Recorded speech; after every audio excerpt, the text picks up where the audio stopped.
the low height Volvo Ailsa. It's in Dundee, Charleston Drive. And it's been a very long time since Charleston Drive's seen an old bus like a Volvo Ailsa on this part of the road.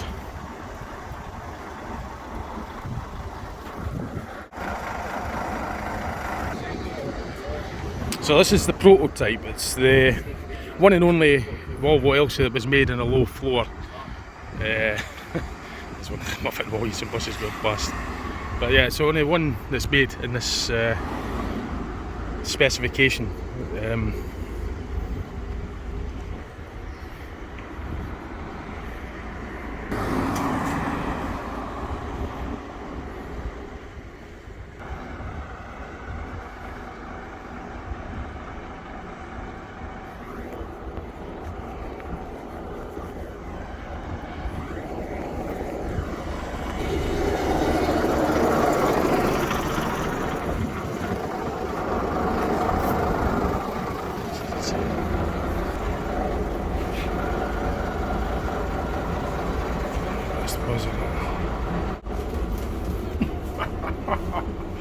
It's just such a unique sort of experience seeing it here on Charleston Drive.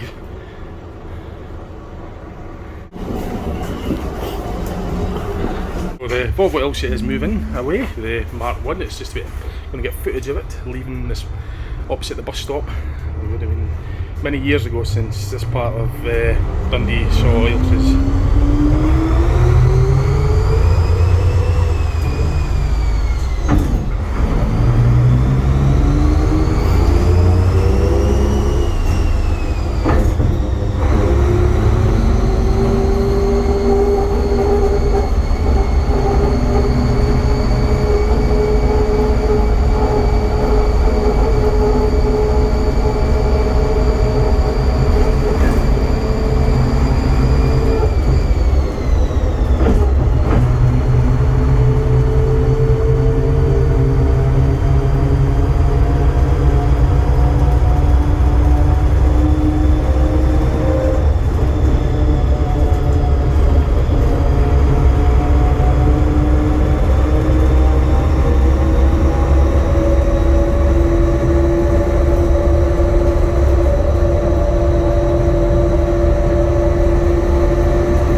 original winding fan belt as well. It's a toothed fan belt that makes the noise. That and the pulleys found on the input of the transmission, the SCG gearbox.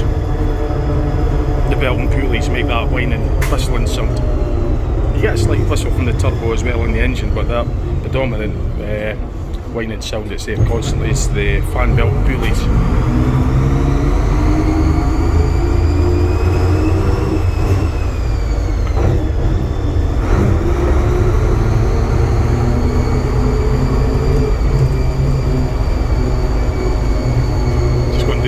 Road. So it's a rare sight for an Ailsa to be coming back down.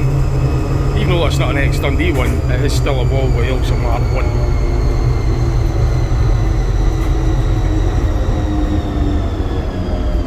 And that's one of the electric buses that I work for Explore Dundee.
Upstairs on it. It's slightly different top from window layout to the Tayside ones, but still very similar.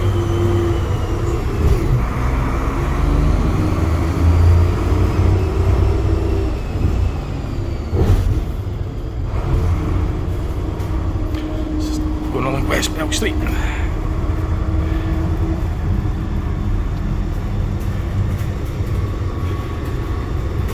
On to the West Market Gate.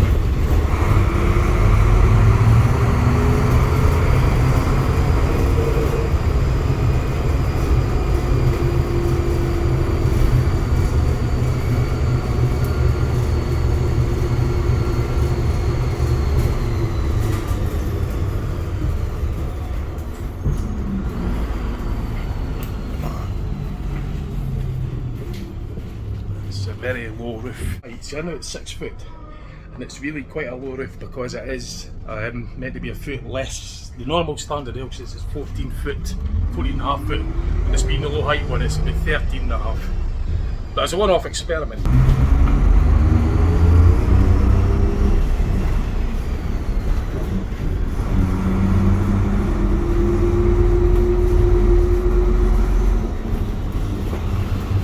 Sort of setup like that.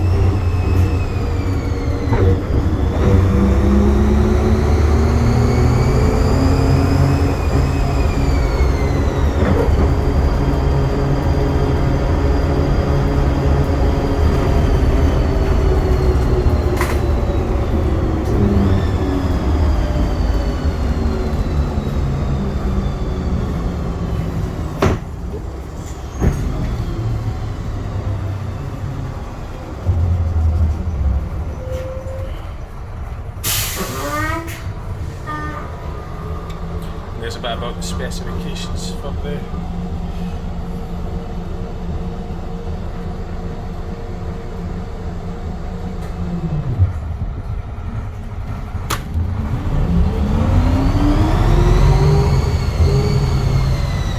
I'll get a steady picture of that later on, just that we're obviously it's difficult filming it when we're moving, but I'll get a better picture of that later.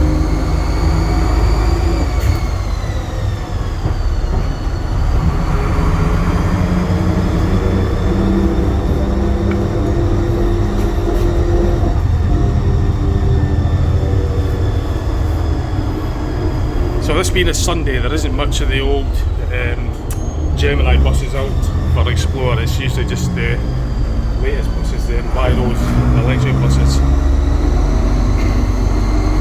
You got a lot of people looking at it wondering what bus this is.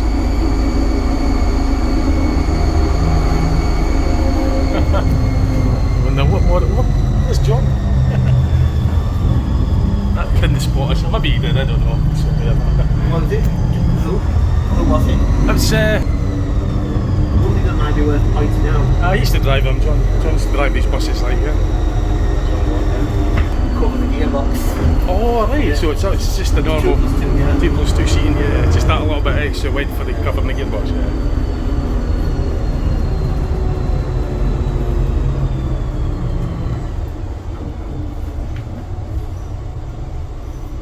John Black will remember these buses. Well, not this particular one, but he'll remember the Ailsas.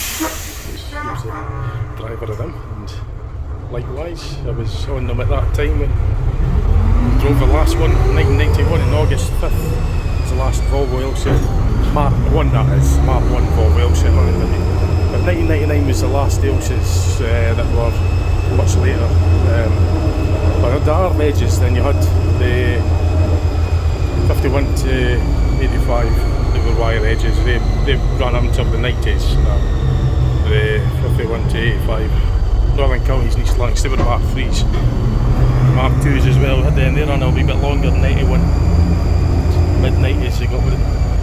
This is Dundee's Commercial Street, and then my favourite fleet, 36 to 50, they lasted up till autumn of 1999, and they were the very last Ailsas to run in Dundee, in service that is. But as far as a Mark 1's concerned, the last one, or Mark 1 engine's concerned, it was 91. The original Mark 1 engine in it. That was bus 129 NSP 329R. So me, John Black, that drove it. And I was the last passenger on it. I was doing a 32 service from Finchley to the city centre.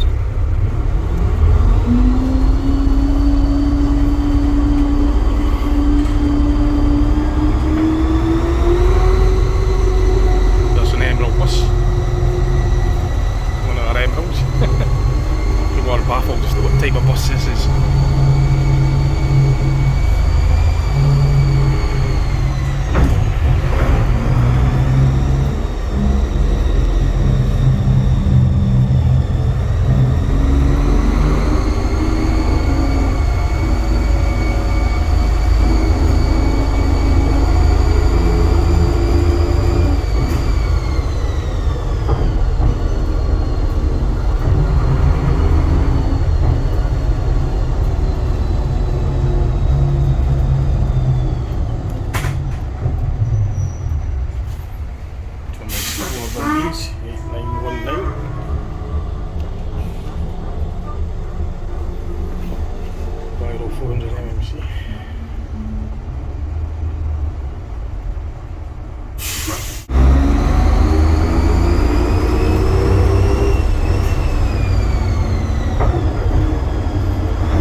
East Market Street in Dundee.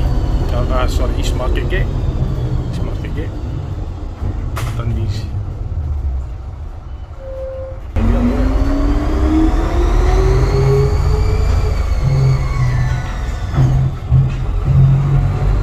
unusual spelling for Cooper, by the way. They spelled it wrong. It's got an E. It's meant to be Cooper with an A at the end. But that there.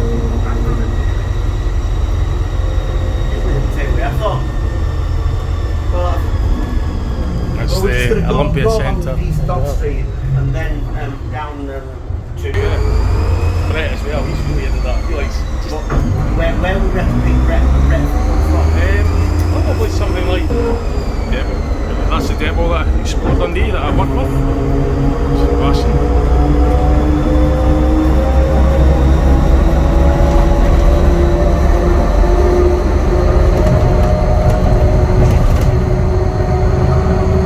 So I'm a weekend off, so I don't need a day off today. So it's a busman's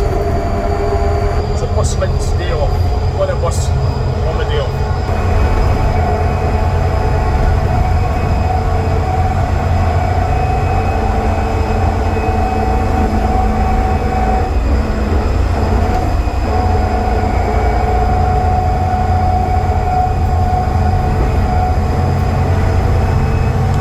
Oil refinery.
Just on the outskirts of Broughty Ferry.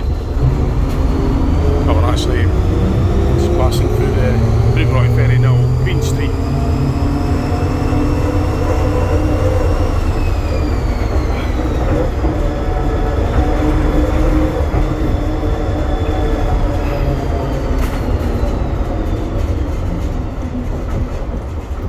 More of the information board tells this bus, the history of this bus as well. So you would just pause the video when stop. I'll get an actual still picture as well. So the gearbox is under there, by the way. That's his raised gearbox. The floor's raised up because it's been a low floor, a particular one.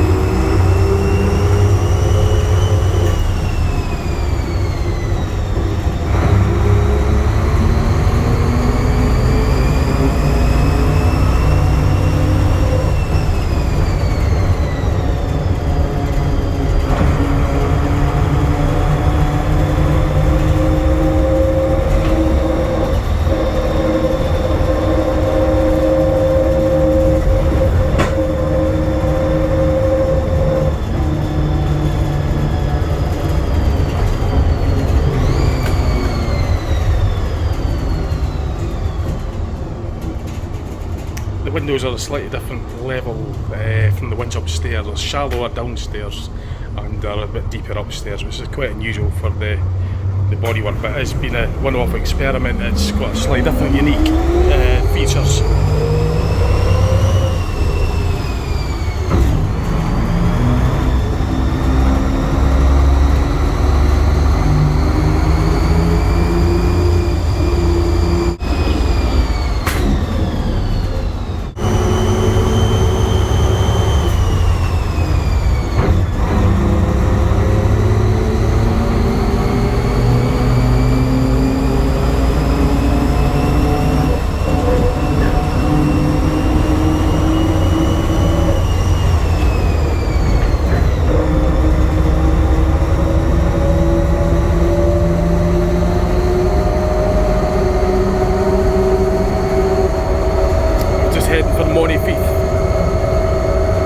Heading in the direction of Montefieth.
Into Montefieth now.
Going through the centre of Montefieth.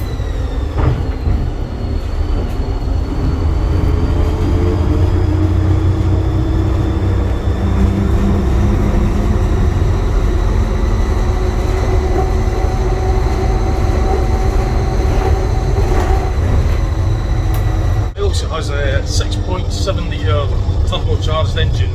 This particular one's got the SCG gearbox, and the rear axle is the hammered rear axle. So leaf springs all round, leaf spring suspension all round, and it gets cantilever shock absorbers on the rear, possibly on the front as well. It's a Kirkstall Ford's front axle. It's got full height tyres, high profile ones, R1s and R2 circulars. It's Alexander bodywork.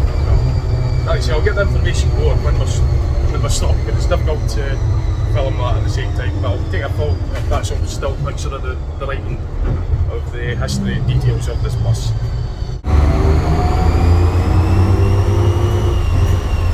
And it's currently under preservation. 1976 model, so it's 47-year-old, this bus. It's a year younger than me.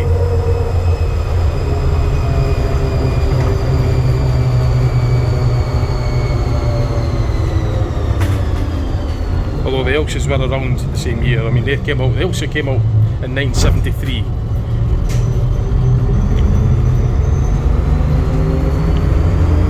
So there were Ailsas around in the same year I was born in 1975.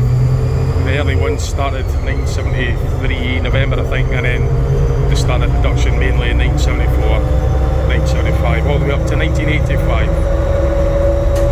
84, 85, thereabouts. And I ended on the Mark III Ailsas. So we're on route to Carnoustie.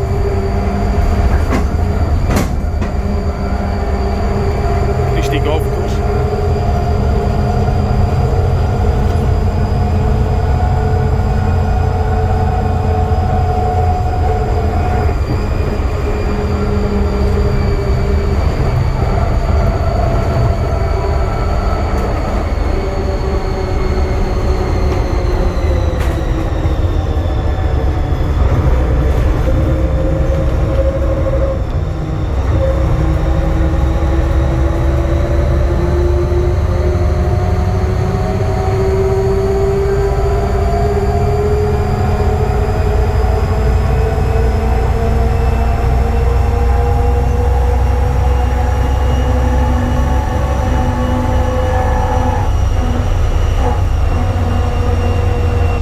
Top speed could reach up to 50 miles an hour. It's something like 200 horsepower, 211 horsepower engine that could be rated for. Anything from 193 up to 211, I believe, from the Volvo TB70E engine.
Many of them, well, there was only one built because it was quite complex. It's not an easy,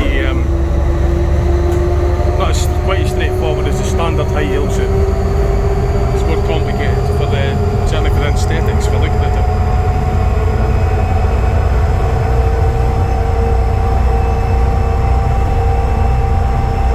It's a very unique bus.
town of Canoosti. It's on the east side of Dundee. Past the east boundary of Dundee.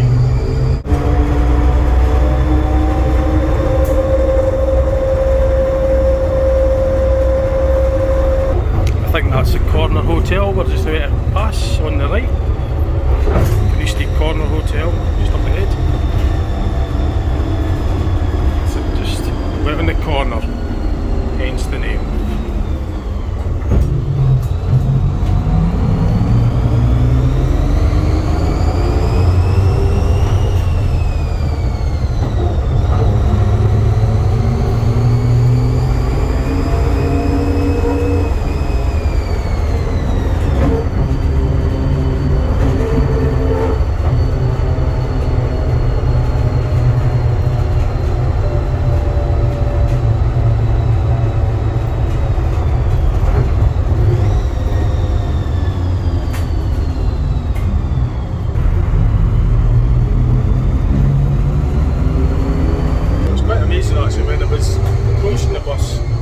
Not overly far from where I stay, I smelt the diesel on route there, because it's obviously before all the Euro stuff came off for emissions like it. So that old familiar diesel smell was there.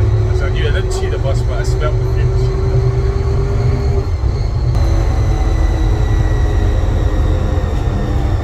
I've just been on the Ailsa again, get the leaf spring suspension, all the sounds and everything, all the vibrations. It brings back old memories. Dundee had all three of them. It's going through Canoosti still. Still in the centre of Canoosti, small town.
old man was led over the wee hump bridge.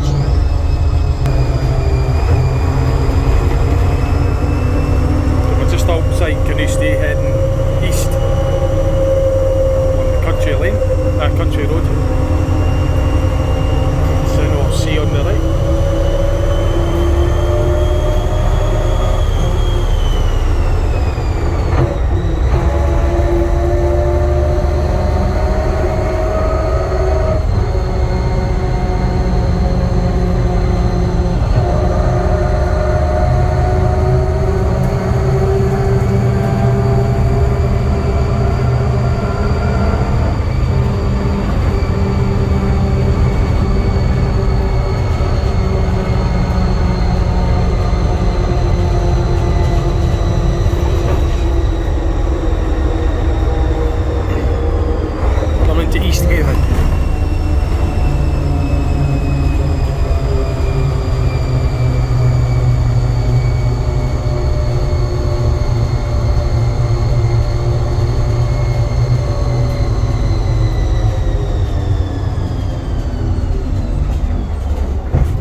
Just at this East Haven car park, this bus stop, lovely view point.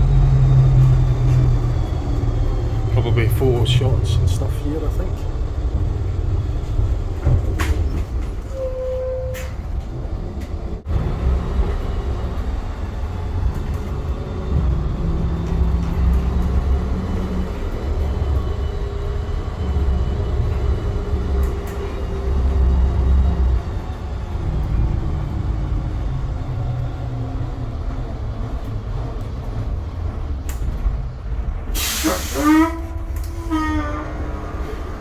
Stopped here at this nice car park area, East Haven, for some photo shots, pictures and a wee break, I suppose. We'll get some photos. I'll get a picture of this board while we're stopped here, because I was always promised I was going to do that, so I'll get that for you now. As I say, you would just simply stop the video, pause it, if you're wanting to read it. This beach car park.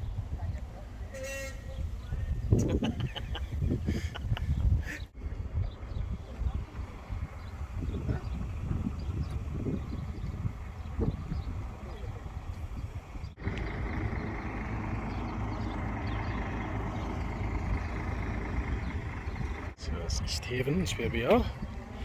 As you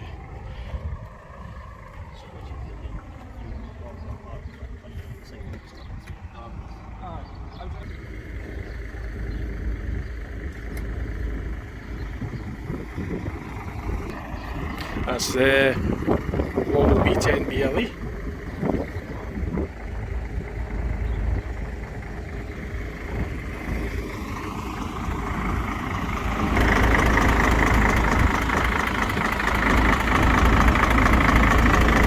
Dundee had a lot of Volvo B10 BLEs as well, not this particular one, but they did have a fleet of B10 BLEs and a fleet of B10Ls. That's which I've driven them when they were in service.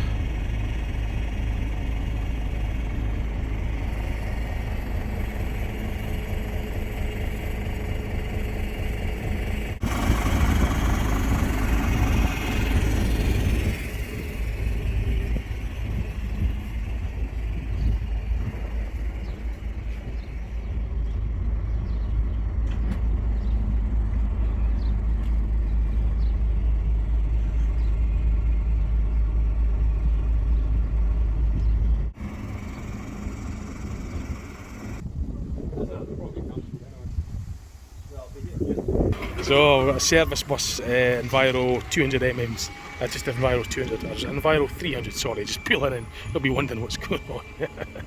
But it's, I'm sure you'll get around. The steering locks on these won't be that great, like, you'll be like, what the heck? That's a good picture, that. I like it in the you get the plants and that.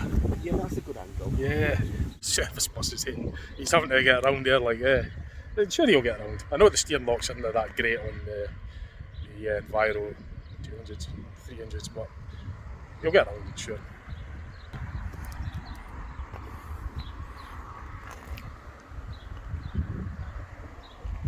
Train going past as well, which adds to the 3 buses, a service bus that was in and didn't know that we were here, and 2 preservation. I think he knows them anyway. I think he knows them, so they're blithering away, which is always good.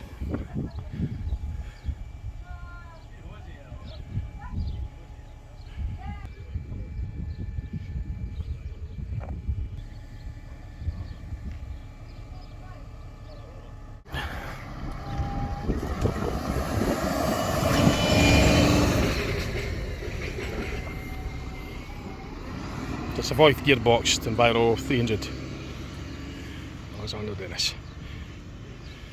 But at the time this bodywork was built on this model, the Volvo Ailsa, it was Walter Alexander. They were the ones that built this bodywork, and then they were merged into other companies, eventually ended up as Alexander Dennis. So Alexander was the bodybuilder and Dennis was the chassis builder, and merged, so they make their own product as Alexander Dennis. But that's nowadays. Before, in the early days, the chassis was built separate, like the Volvo. They still are, like, but this in particular is the Volvo Ailsa. The chassis, the underframe, the main frame, running gears, engine and all that, is what the body's built on. And then the rest of the bus is the bodywork, which was done by Walter Alexander. But as I was saying earlier, the windows upstairs are deeper than they are downstairs on this only one-off model because of the complicated setup, being a low height Ailsa. It's a difficult, quite complicated. You can see the roof is different heights as well, which made it really complex. So there was only a one built and this was it. And after that they never built any more. It was a standard height 14.5 foot tall Ailsas, just over a foot. This is about 13.5 foot. And this was to accommodate for low bridges. That was the idea behind it. I'll get a wee view underneath as well if I could get the camera, and always into filming the underside. You might be able to see the toothed belt on the transmission. That's what makes the high pitch frequency, the belt for the alternator, and it's the teeth on them that make the sound. Emergency door is an unusual setup as well. It's normally on the off side, but on this particular one it's on the rear, and I'm going to go through it on this actual unusual turn load on an Ailsa from the rear. And I'll show you it closing the box. There you go. So off again, we're heading towards Arbroath, which is leaving East Haven. Oh yeah, sorry. Keep forgetting about that. So we're just pulling out from the car park.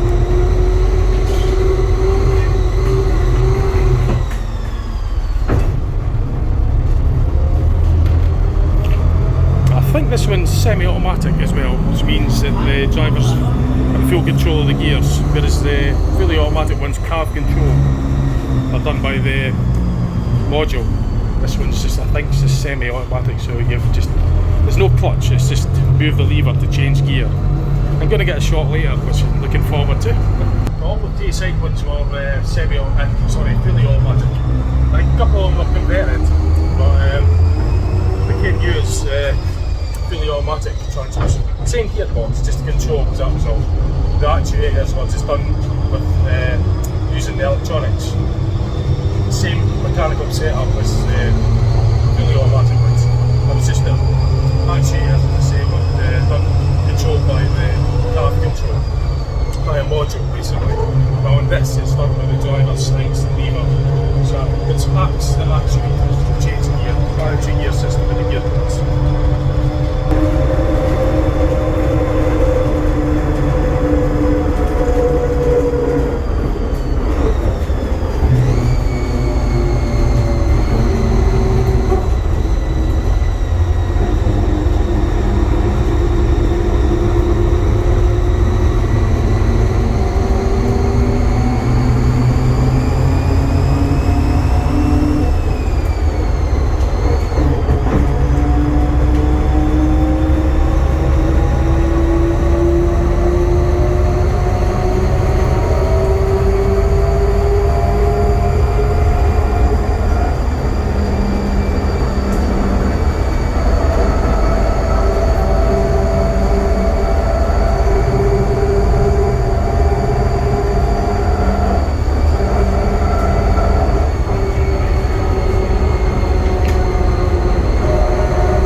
see that the roof level line is different because it's, as I say, for the low floor.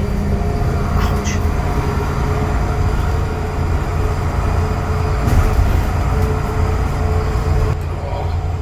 As I was mentioning that, I banged the head off that bar there. Oh, I was too busy filming for you lot. I just forgot just how low floor the roof is. But most of the modern buses nowadays accommodates for 6 foot. You know, I'd say it's 6 foot tall and the roof accommodates me. So this is a lot lower than this. To the earlier buses, the height of the cabs were the roof were not as high as the modern ones. As I remember, I forgot. So back the head off that pole. The Dundee Tayside ones never had bars up there. They didn't have roof bars like that. They had the bars going over the seats. That was a grab rails. They only had a bar at the staircase area, but this particular one's got the bar there. Don't I know, because I battered my head off that. And the roof does actually come a bit lower down here anyway. It's a startled effect for the legal height. As the floor goes up, we've got to have a minimum height. So I had to raise the roof up to keep that deck minimum height. So it was a very complicated setup, so there wasn't very many built. Well, there wasn't any more built, it was only this one. There was only one built. So it's really warm. No air conditioning on these ones. Likewise, in the winter it'll be cold. There was heating, but it wasn't really as warm. Saying that, sometimes the modern ones in that. So we're heading into the Elliott Industrial Estate towards where the stagecoach are. I think it's oil because it's got more of a, it's too watery to be oil, like, eh? I think it's more like, so, yeah. I don't think it's anything, because there isn't any oil tank or anything under it. The fuel tank's at this side, above, below where I'm sitting. Well, it's there, but it's, oh, right, yeah, oh, the filler neck, yeah. The Tayside one's under there. It's slightly different spec from the Tayside.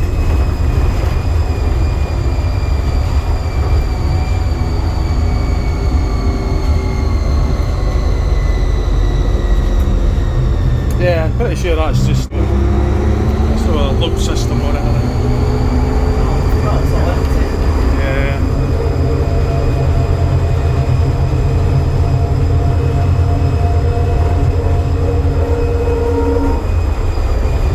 It's just Elliott Industrial Estate.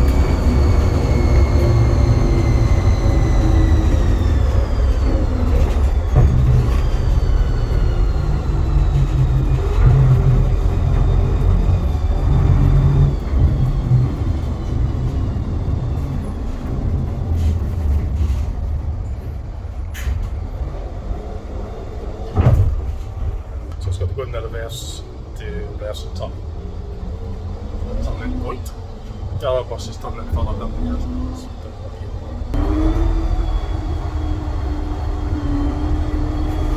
So buses don't make the same noise as the cars do in the reverse because of the gearbox here. It's planetary gears.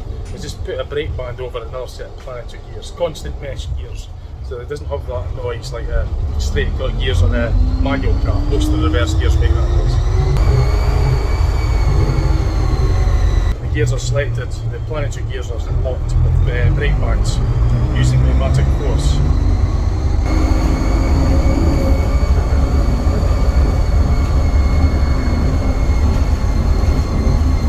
Yeah, I know. Oh good, got to be at the cab. So that's the instrument panels on the... I'm not to say it's semi-automatic, so the gears are just done by the driver, he selects the gears, whereas on the cab control, the actual selector's the same, but the gear change is done pneumatically anyway, but the actuators are controlled with the electronic module that's behind there. But this being semi, it's just controlled by the driver's choice. But it uses the same actuators and setup. It's the same transmission, it's mechanically, but just controlled differently.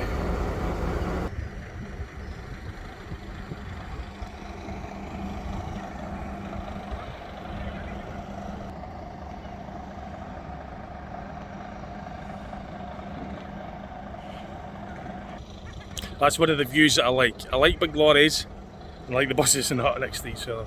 That's just a great photo shot. I've always liked that kind of shot.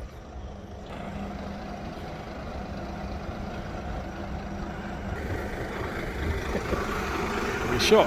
Hey, what a driving this. Oh god, the steering is a lot heavier than I'd expect. If you're used to the modern service buses, it's like driving a truck, but it's great fun. Semi-automatic gears, you just got to time it right when you're changing gears so it doesn't clunk. I'll get video footage of me driving it later on. I'm not quite sure what the plan is at the moment, but I'll get them to film me driving it as well. I didn't get a chance that time, but I'm going to end on when I get to Dundee.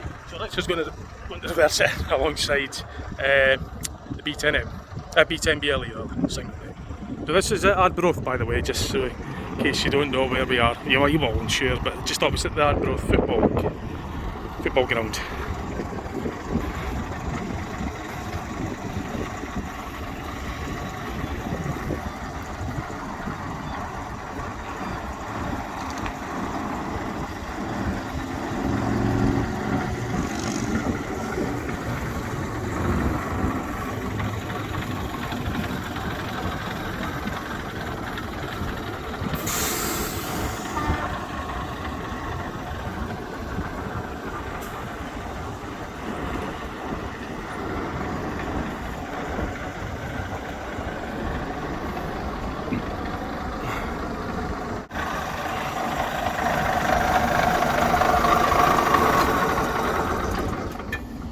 Footage around the bus, some of the specifics around about the cab and that as well. In fact, what I'll do, seeing we're stopped here for a bit, I'll get another look at that board for you, for the information board. Present it a wee bit better for you. I don't want to make. Let's see. As I say, you just pause.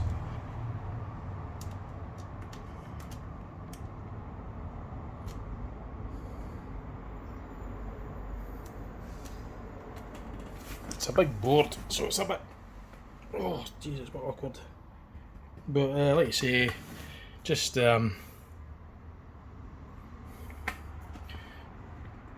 pause it.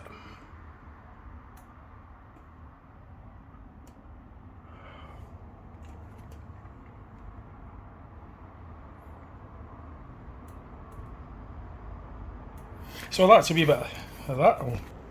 I'll go and show you a bit of the controls and the cab, some of the stuff, lighting, markings.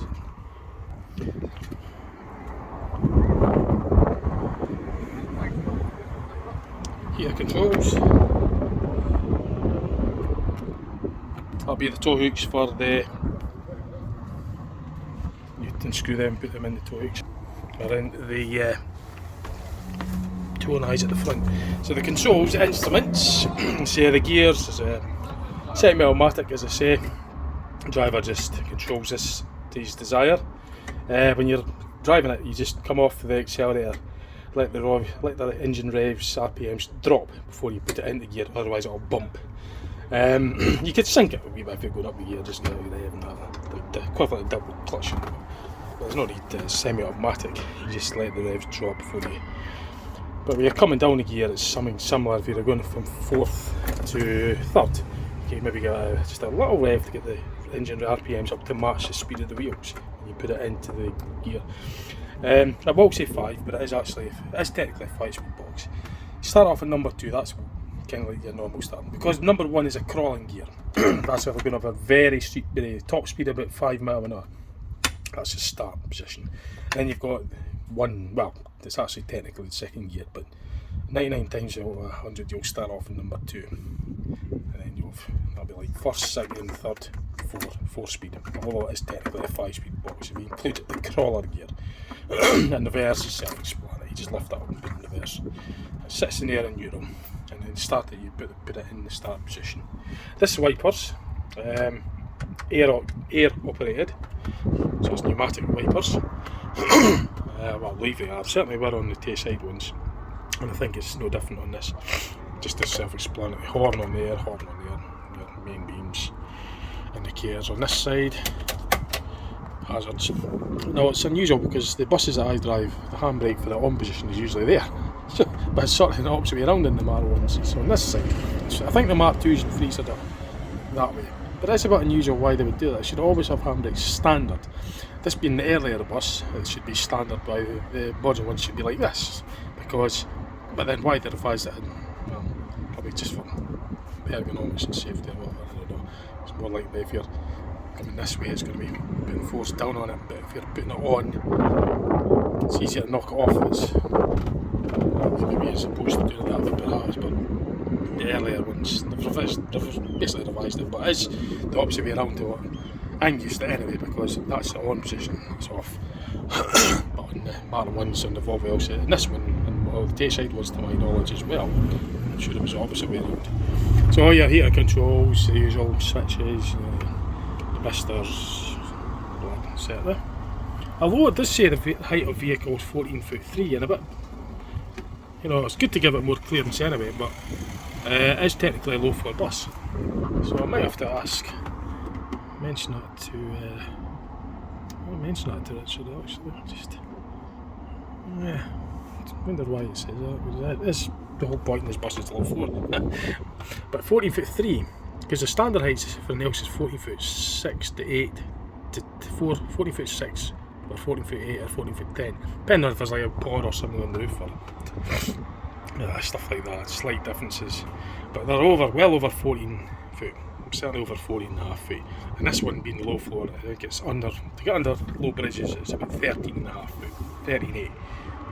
But if in doubt, you never ever risk it, you always, you know, so that's what you go by, that's the clearance that they've got, because you've got to be able to, when you're driving a high-sided vehicle or a bus, lorry, you've got to be able to see it within eye shot of the driver's seating position of the height of the vehicle, so it's either going to be up there, it's going to be easy to be seen. Some of the Tayside ones, if I remember right, had a sort of transfer on the windows seeing the height as well, and that was just for extra safety, so you know the height immediately before you go under a low bridge, for obvious reasons. But this was a low height to accommodate going under bridges that the full height ones couldn't. But it didn't really take off because it was only one ever built in this being it. So, you know, automatic, as you probably know, it's just 2 pedals, accelerator, and you're size 12 feet. Like me, it's a little bit difficult. There's not as much room as I'm used to because it's banging off the side there. It's close together, unlike the modern ones that I'm familiar with, there's much more room. The engine is right there. On the Mark II, I've driven the Mark IIs for a while, there's maybe more room for the foot room for the pedals, but I find it's a little bit tighter than what, you know, this bit here bangs in the bit. But no, I would still be very happy driving this in service. And obviously biased, but I mean, I grew up with the Ailsas, so as a passenger, I'm more familiar with the Ailsa as a passenger. As a driver, I never drove these in service as such, but I have driven them lots for valleys lately after I've got my driver licence. But they were, I mean, during the 70s and 80s I was only a kid, so I certainly wouldn't be driving Ailsas at that age, but I was more familiar with them through all these years as a passenger, being a bus spotter. But driving it's a different thing altogether. I'm not as familiar with it. But I spoke to the drivers a lot when I was a kid, so I was familiar with what this looks like, the dashboard, and you can tell the difference right away, the Mark 1 and the Mark 2 dashboards. Mark 3 as well. Mark 3 had the Voith transmissions introduced, whereas the Mark 1 and 2s were mainly the SCG box. That's your air gauges as well, temperature gauge, air gauges for your brakes, front and rear reservoirs.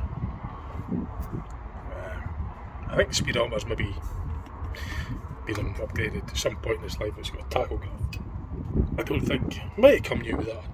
The Tayside ones are a smaller, sunken in, flush, chrome sort of dashboard. So anyway, there's the view of the car. If the door's shut on it, it's a wee bit tighter. There's actually enough space, like, I mean, there's enough space. The seat doesn't adjust, the seat moves back but doesn't tilt the back, it's much more basic. The steering column doesn't adjust either. So I'm not familiar with that, but that's driving a vintage bus for you. You know, it's not like the modern ones where you just take a lot of things for granted. You know, getting out of that side for the start, the buses that I drive, the engines are at the back, so you just get all, yeah, but you can't with the engine being there. Maybe that's the unique feature of the Volvo Ailsa, it's a front mount engine of the overhang as well. So it's ahead of the front axle, the transmission being in the mid wheelbase under the floor. So, but most engines and transmission power units are together, but they also, I think for weight distribution, put the transmission further up the chassis, mid floor, mid wheelbase. and then the rear axle straight drive, vertical 6.7 turbocharged diesel engine. Sits in this pond. It does get quite warm actually, but it's to do with the insulation, how well insulated it is. You know, the bolts here get really hot because they'll be a heat conductor. So I get the periscope, an actual mirror periscope as opposed to a digital monitor, and you've got the hand for turning destination. You've got to do it mechanically as opposed to a digital. You just punch in a couple of buttons. You know, there's none of that on here. It's all old school stuff. The steering is quite heavy. It is power steering, but it's quite like when you're stopped. It's really difficult to turn it, if not impossible. You shouldn't really turn the wheels when the vehicle's stopped anyway. You should have them turned before. But in a bus like this, even though it's got power steering in an old bus like this, not because it's the age and it's worn out, it's because of the design. It is actually near impossible to turn it when it's stopped. You've got to even have it moving at 1 or 2 miles an hour and you can turn it, although it's fairly heavy. But when it's stopped, it's next to impossible to turn. Whereas on a modern bus, when you're stopped, you can't actually turn it. You could turn it. You feel it, the power motor and the hydraulics gurgling, you know, under pressure, making a noise. But really, you should on any vehicle, the vehicle wheel should be turned while it's moving, not when you're stationary. It doesn't do the tyres any good or the mechanism. It's good practice to have it all pre-turned. So when you're pulling in at a bus stop, you line it up and you can have the wheels pointing. I do that and have the wheels already pointing. So when you're time to move, you're already out. You could just, your wheels are facing the right way. Whereas when I was doing that reversing the bus there to get it facing round, although Richard got it in from there, I thought, well, I'm going to be parking there, but I had to do a 3-point turn with this. And it was quite a wrestling match because it is heavy. Unlike if it was a service bus, you could do your pint. But it does have power steering. But even the older buses before this, before the Ailsa, the steering didn't have power steering. It was a geared steering, and it was even heavier apparently. I haven't driven any of them, like the Backloader, Route Masters and that. I think they're quite, or if it's maybe very early generation power steering. But the 70s power steering, certainly when you're driving along, it's fine. But it's a Bakelite, not Bakelite, but it's, well, maybe it is Bakelite, I'm not sure. It's hard, like hard rubber. It's, no, maybe, I don't know if it's Bakelite or what, but it's hard coated rubber, steel maybe. Yeah, it'd be a steel with rubber coating on it, I think. So that's the main beams on and off. Right. Do that because it's broad daylight, but and then and your instrument lights, and as I say, it's your view from the driver's seat, and the mirrors being your eyes and ears for very important. That's what the driver sees as a passenger, to see what's going on. And for upstairs, periscope, it's done not mechanically but physically, actual analog, actual mirror, physical mirror rather than a monitor. All old school, well, old school for the generation of age. For most people, well, I'm 48, so it's a year younger than me. But old school for somebody that's 70, 75, this wouldn't be old. It'd be old school, vintage, but people remember Backloaders as being their old school. But because this is the same age as me, I grew up with the Ailsas, especially the Dundee ones, and that's what they were. Right. So there's a wee video inside the cab of a Volvo Ailsa.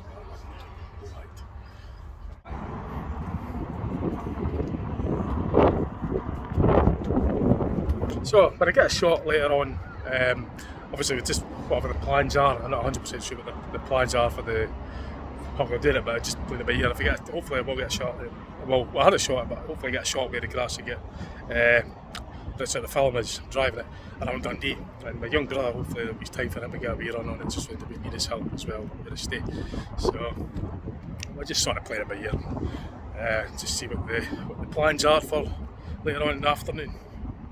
So I'll just get a nice get a photo shot of that. Mark 1's also had this kind of shape of headlight, indicator, side light cluster.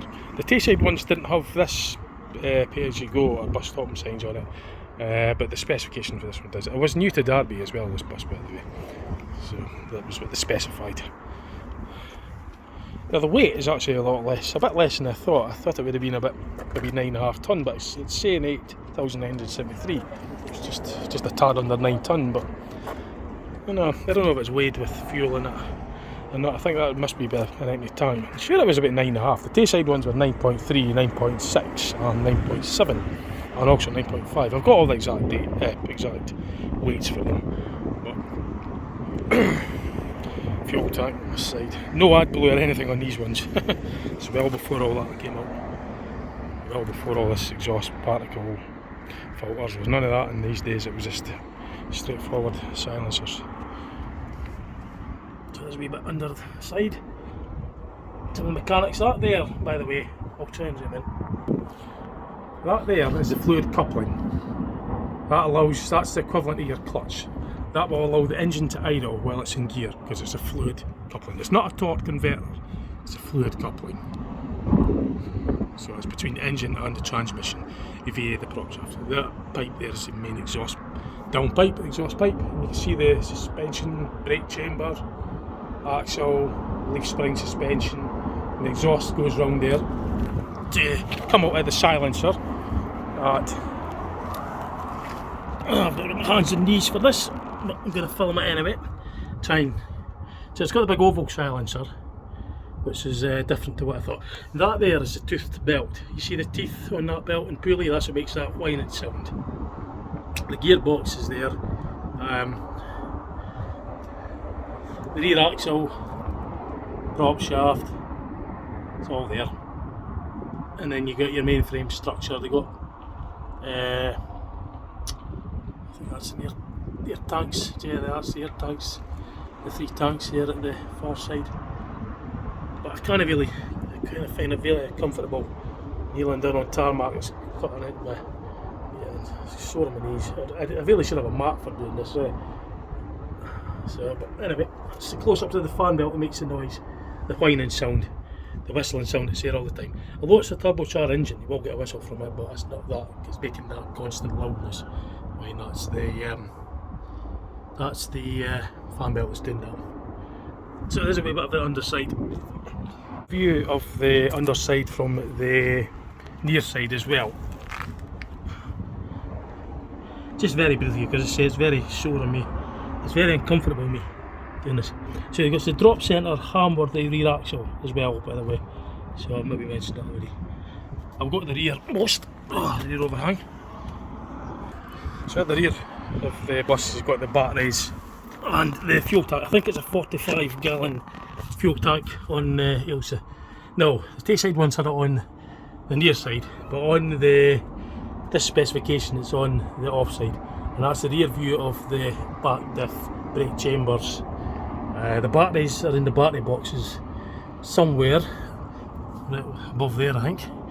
But it'd be better if I was in an inspection pit. It's really quite uncomfortable doing this, but I'll try to get some of the view for you anyway. But it's the rear hamworthy rear axle, and it's the front axle's kit still full. So we'll get a very brief view of the front axle.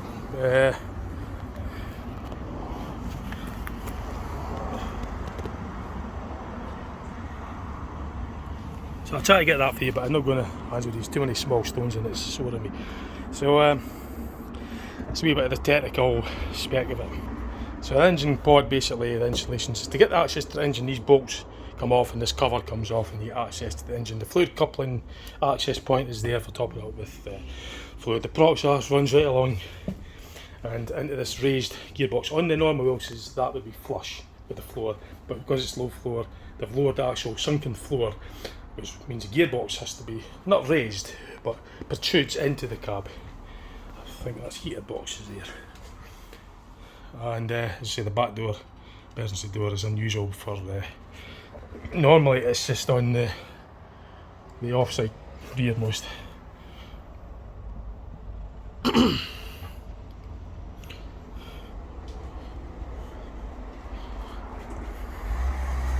I'll save the video for later for when I'm driving, otherwise it'll be too long. So it'll be probably later on in the afternoon. I'll get footage, me taking a shot. I'll get someone to film me driving the Mark 1. I'm just playing it by ear because I'm not sure just what we're doing, for time and that. I'm not 100% sure what's happening at the moment, but I'm just sort of filling in time of the video. But I'm hoping to get another shot of it and to say get the footage of me driving it. I'll just wait till then, otherwise the video will just be too long. So that'll probably, I'll have to put this on charge anyway, this phone, because the battery's starting to go. But there's just a little bit of an insight about the Volvo Ailsa, but this one in particular being the low height. Wait till Dundee, I'm going to just show you the under the bonnet. Check with the owner. It's okay to lift up the grille at the front. I'll show you the radiator of that as well. That's the bonnet up. This reveals quite a few technical stuff. We've got the main radiator core. I'm not quite sure of the gallons. It's probably 10 gallons in total for the water cooling system. And that's obviously in front of the engine. You've got your oil top up, your oil dipstick. That's your power steering fluid reservoir. It's the engine plates and specifications. I'll turn it this way. It's maybe not going to be that good, but I don't know. I'll just maybe better read it out to you. It's Volvo B55. Oh, come on, I'll just show you. You have to turn your head on to the side to see it, but that's just how it is. To access the bulbs, it's behind there. You've got, for your brakes, methylated methyl alcohol. That's to stop moisture building up in the brakes. You've got screen wash reservoir, and you've got your demister motors for your heaters and demisters. And the engine, you can maybe just see it's tucked at the back there. The accelerator linkage is all done mechanically, directly onto the fuel pump, as opposed to the modern buses that have an electronic actuator that controls the fuel electronically. On the Ailsa, it's just old school, it's done mechanically. The modern one's just done electronically, using a module to control the amount of fuel going into the jeters to regulate the speed of a diesel engine. But with the Ailsa, any diesel engine, you regulate the speed by controlling the amount of diesel going into it. So the Ailsa uses a mechanical linkage system as opposed to electronics. Now that's the exhaust valve, exhaust manifold, sorry. The turbo is tucked up there. I don't know if I can get that in on here. I don't think I can. It's not really easy to see it from here. No, it's just going to focus. But it's, believe me, it's there. You might just see it there. The turbocharger compresses the air for the inlet manifold, for the inlet to the engine. The more oxygen, the more fuel burnt for a given size of engine, which means you get more power for a given size. More efficient.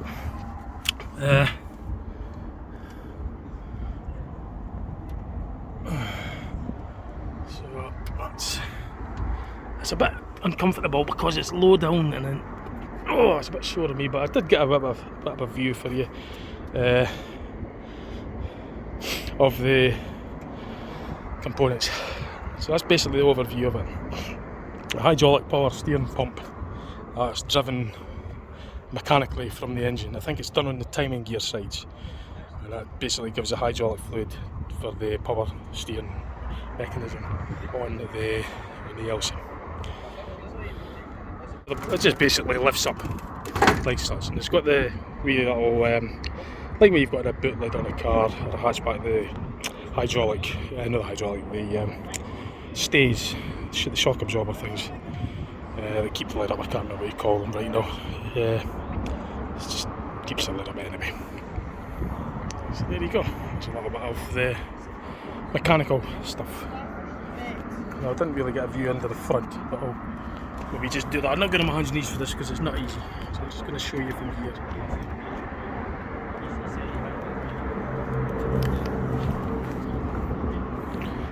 So, as I say, it's not so much fun kneeling on that sort of ground. So I did get as much as I could for you there. So I'll keep the rest of the video for when I'm in Dundee, and I'll get somebody to give us a shot driving. Well, I'll get somebody to film me while I'm driving it. So don't want to make the video too long. So still in Arbroath at the moment. Just opposite the football club. That's Arbroath Football Club, and the beach is just over there basically, and they've got a lighthouse. There's a lighthouse museum as well, and this parking space is just perfect for the two big vehicles. I don't want to make the video far too long. I don't really want to go into this. It'll be just too long, but it's a 10 litre engine. Dundee did have some of the B10 BLEs, the B10Ls, but it's just, I don't want it. This video will be way too long if we start going in about this one. Oh, it's a breakdown recovery. Not for us, but it just happened to be passing.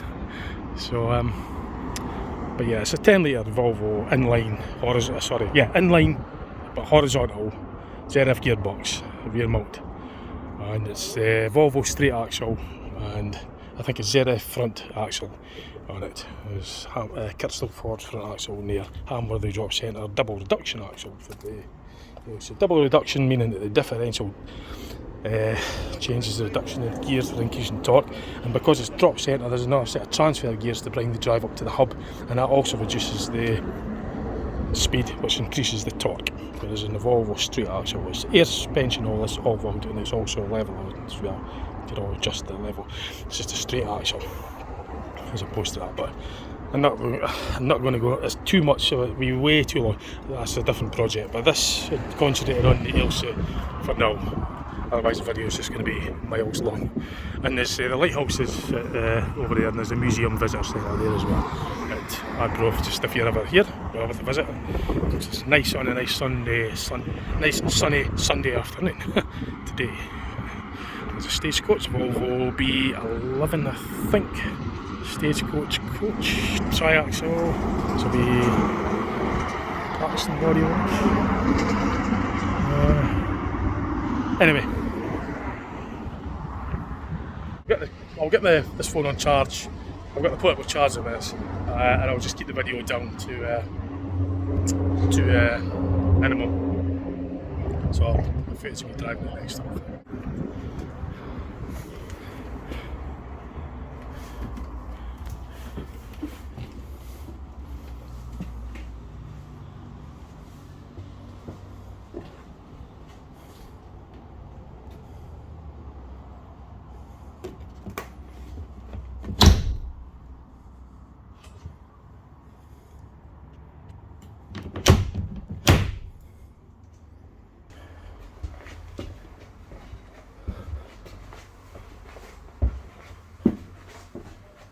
Just setting off from Arbroath, and I won't get all the journey back to Dundee because it'll just be too much, but we're just leaving Arbroath now anyway, and then get a wee run on it, a wee drive of it from east end of Dundee to Venus Hill. So we're just leaving Arbroath. I'll get the footage of it going up to the gears, up through the gears, and then I'll just wait till I get to Dundee before I do the filming. So.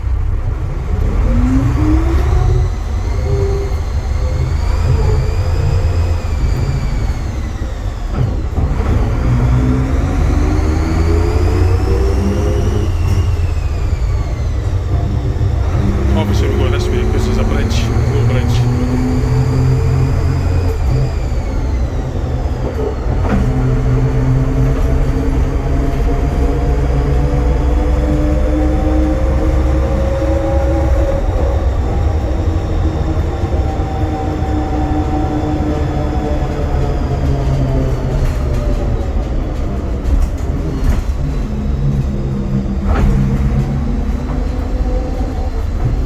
Visitor centre I was talking about.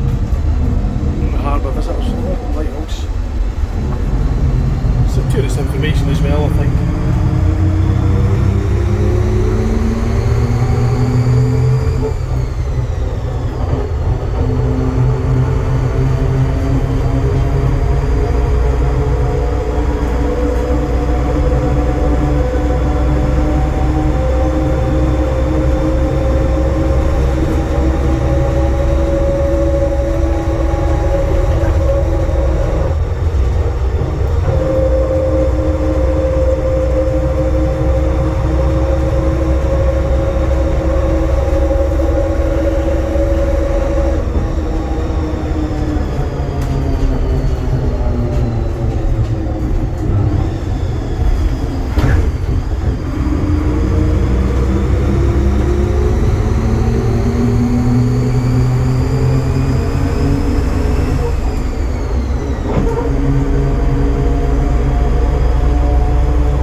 we stop off and then I'll get a shot at driving it in a minute or two.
Actually, just what I've done is I've just starting now. Yeah. Oh, so get Yeah. that's it going, yeah. That's it going, yeah. Volvo Ailsa. It's warm. Yeah.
Do you still want me to keep filming, or can I? Yeah, it's could be on the King's if you want. Yeah. Okay.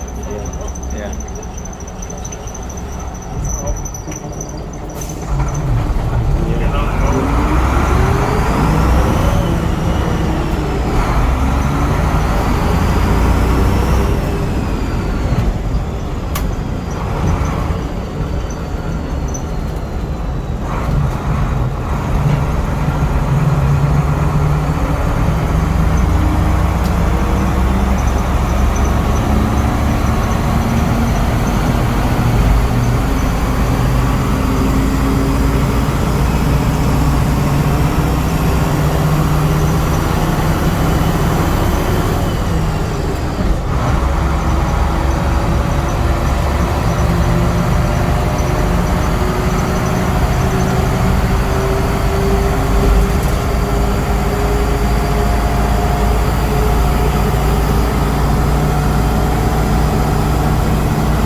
Yeah, it's they're all different. Yeah.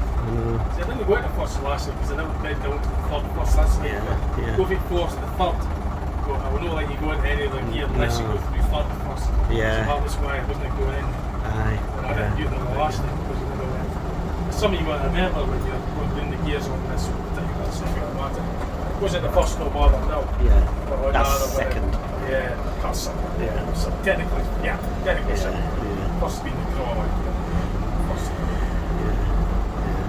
But yeah, you certainly won't need proper first on here, will you? It'll manage fine in second. Yeah, second. Maybe it was a fuel war that pumped up.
fit my brother up there and then we can come on.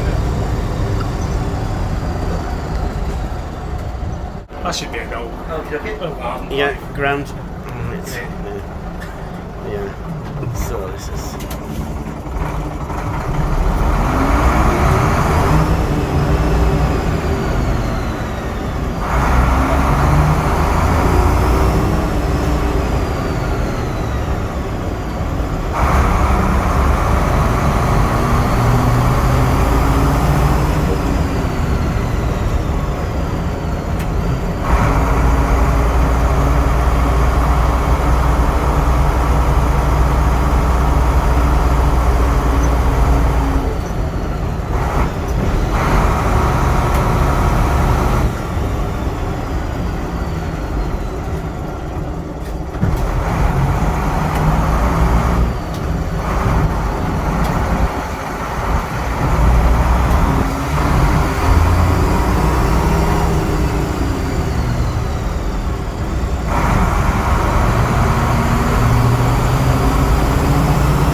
Oh no, no. So do it just waiting here for him now then? Yeah. Okay, alright. That's it back at Venus Hill, and that was a great day. Had a good shot of driving the bus and that. Round off the video now. I've got to get back. I could spend the whole day on it again quite easily, but obviously time permitting. So I'll get some pictures of it here and then I'll just round it off after that.